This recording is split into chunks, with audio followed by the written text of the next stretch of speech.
Dahulu kala, di istana kerajaan Daha, hiduplah seorang raja bersama kedua putrinya. Suatu hari, raja memanggil kedua putrinya karena mereka akan kedatangan tamu dari kerajaan Kahuripan yang bernama Raden Inu Kertapati. Putri-putriku, kemarilah.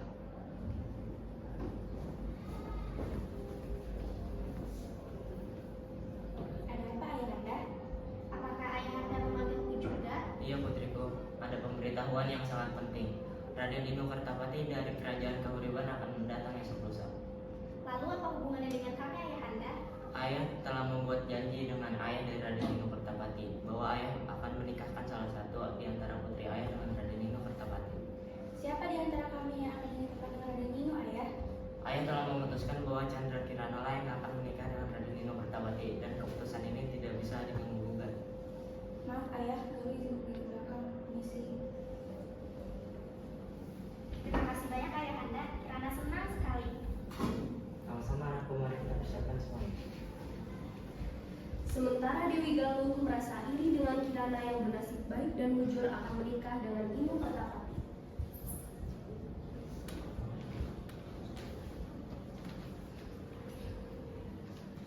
Wahai Kanjeng Putri, kenapa engkau tampak kesal?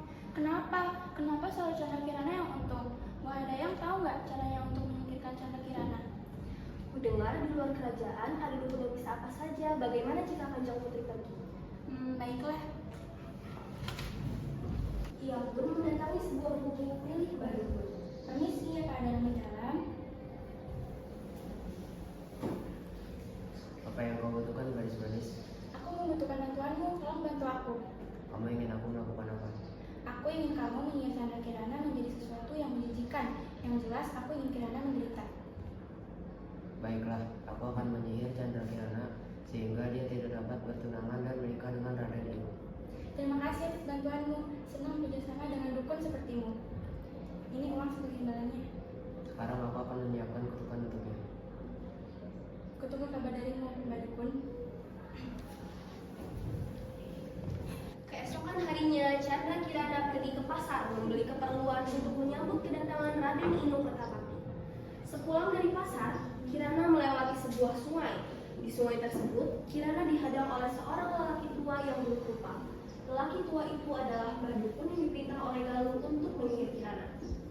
Hahaha, Chandra Kirana, kelihatannya kamu sangat senang hari ini. Siapa kamu? Diam, aku sini untuk menyihirmu menjadi keong. Kenapa kamu ingin menyihirku? Apa salahku? Saudaramu yang menyuruhku untuk menyihirmu. Galuh, tidak mungkin. Kau pasti berbohong. Diam, terima saya nasibmu. Bim salah bim, abrakadabra. Tidak! Hahaha, kamu hanya akan menjadi manusia pada waktu siang hari, tapi ketika malam kamu hanya akan menjadi keong. Kutukan ini akan berakhir bila kamu bertemu dengan Raden Inu. Hahaha. Chandra Kirana telah dikutuk menjadi keong emas dan dibuang ke sungai hingga terdampar di desa Darapan. Suatu hari, seorang nenek sedang mencari ikan dengan jala dan keong emas tersangkut dalam jalannya tersebut. Lalu, keong emas itu pun dibawanya pulang dan ditaruh di tempayan. Oh, keong sangat cantik. Aku akan membawanya pulang. Setibanya di pondok, nenek itu meletakkan keong itu di tempat yang aman. Lalu dia beristirahat sejenak terus.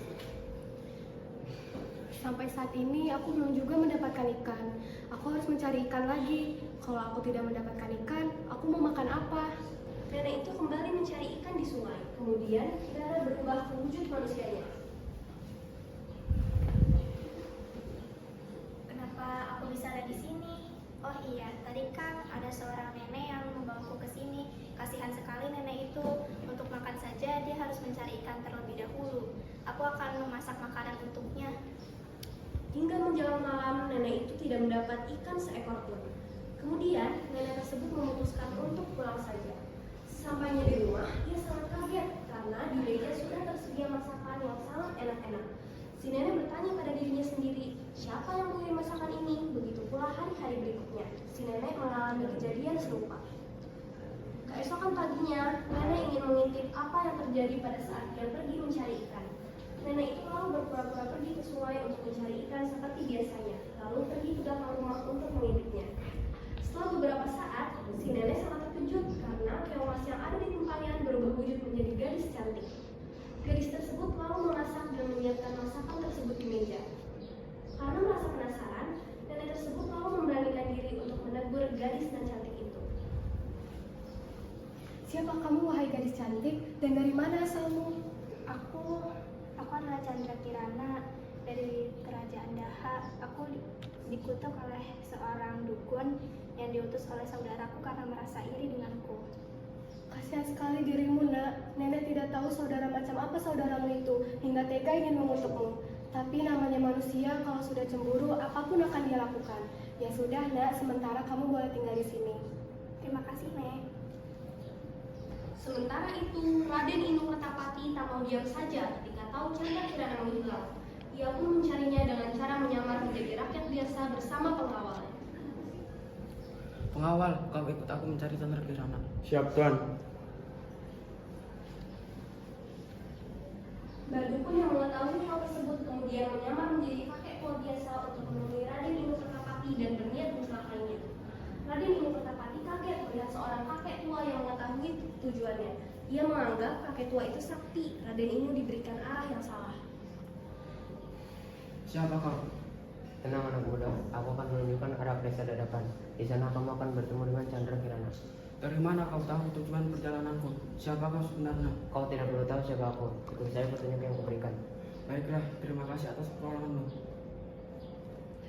Setelah berjalan cukup jauh mengikuti petunjuk arah dari nenek tua, Raden Inu Kertapati tidak juga menemukan desa dadapan. Di perjalanan, Raden Inu bertemu dengan seorang kakek yang sedang kelaparan. Diberinya kakek itu makan. Ternyata kakek itu adalah orang sakti yang baik. Ia menolong Raden Inu dari nenek sihir yang menyamar itu. Tolonglah nak, sudah berapa hari ini kakek tidak makan. Oh, ini kak, ada sedikit makanan.